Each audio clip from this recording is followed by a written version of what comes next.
أود أن أتحدث عن ملف مهم بالنسبة للجزائر وقد يكون محوري في سياستها الخارجية.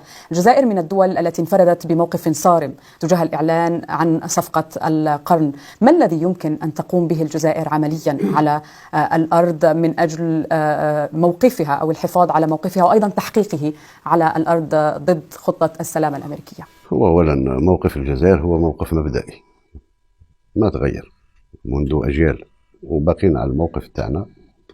بالنسبة لما يمكن أن نقوم به، أولا حث الأشقاء الفلسطينيين لتوحيد الصفوف. يستحيل يعني باش إنسان يوصل نتيجة لما تكون فيه تشرذم، صح، والتشرذم الدولة الفلسطينية أساس تشرذم الدول العربي.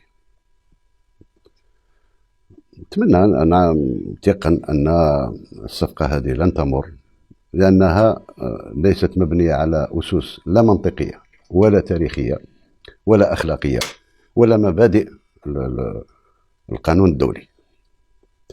وأعتقد أن الدولة الفلسطينية ستقوم لا محالة لعدة أسباب. حتى داخل إسرائيل كثير، لم أقول النصف ربما منهم، مش قابل دولة واحدة. إذن الدولة الفلسطينية لازم تكون، كيف تكون وبأي حدود، وهذه هي أمور تاع مفاوضات وأمور تاع حنكة. تحديدا في هذه النقطة في التفاوض، مع من يمكن أن تتفاوض الجزائر، خصوصا أن الكل يعرف أنها لن أو لا تفاوض إسرائيل لأنها ضد التطبيع معها؟ مع من تتفاوض؟ من تعد صديقا في هذه القضية ومن يكون ربما خصما؟ هي الدولة الأمريكية أصدقاء، ما عندناش خصومة مع أمريكا. اللي يحب يسمع صوت الحق لازم يسمع صوتنا، ومن لا يريد هو أصم بالنسبة للكلام الجزائر فله ذلك. يعني احنا الأمور هذه أمور تاع تاريخ، أمور تاع ليست صفقة تجارية. مستحيل باش تنحي شعب كامل من الخريطة تاع المعمورة، من باب المستحيلات. أعتقد أن الخطة فاشلة مبدئيا. لما نشوف أن فيه أصوات في الكونغرس الأمريكي ارتفعت لرفض هذه الصفقة، الأمريكيين رافضينه، كل الدول تاع العالم، الاتحاد الأوروبي رافضه، كل الدول التحررية رافضينه، الشعب الفلسطيني رافضه، وجزء كبير من المجتمع الإسرائيلي رافضه. إذن وش هو المسار تاع هذا؟ ما قال الخطة هذه الفشل تفشل وترجع إنشاء الدولة الفلسطينية. احنا نتمناها، وفي تصريحاتنا دائما نقولها، في حدود 1967 إن شاء الله تقوم الباقي على حنكة الشعب الفلسطيني والمسيرين الفلسطينيين. ولكن الشيء لابد منه قبل ما يمشوا لأي مفاوضات توحيد صفوفهم، لأن اليوم حتى الخصوم تاعهم تلعب على هذا الوتر تاع التفريق. ما هو مقبول من أحد ما مرفوض من الآخر، ما تنجحش الثورات كما.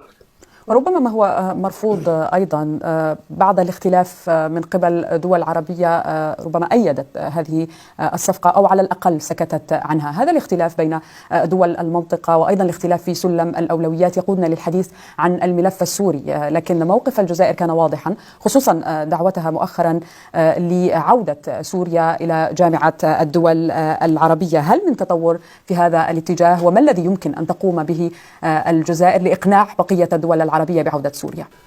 على الجزائر أولا، وهذا ما تقوم به، أنها وفية لمبادئها. لا نقبل أن يمس أي شعب عربي وأي دولة عربية بتواطؤ من أي كان. ثانيا، سوريا من الدول المؤسسة للجامعة العربية، من أعرق الدول العربية امتدادها حتى الدولة الأموية مؤسساتها، وكنا نتوقع أن سوريا ما تسقطش. اللي خلى سوريا ربما نوعا ما ضعيفة على المستوى الدولي هو أنها عن حق الدولة الوحيدة التي لن تطبع يوما ما. ثانيا، من دول المواجهة، وعاشت سنين اقتصادها وسياستها ومؤسساتها مبنية على التصدي. ده اللي خلى ربما كان فيه تقليص في المساحات الديمقراطية والحرية، حرية الأفراد. أعتقد أن كان لازم على النظام السوري أن يفتح المجال، لأن اللي ماهوش قوي في الداخل يستحيل باش يكون قوي في الخارج، ولعبوا له على هذا الوتر. ولكن أعتقد أن تقرير المصير تاع الشعوب ما يكون إلا من الشعوب، لا يملى عنه. ومن يشتري ويبيع في قضية سوريا وقضية فلسطين ليس له الحق أن يبيع شيء لا يملكه. أهل البلدان هذه هم أولى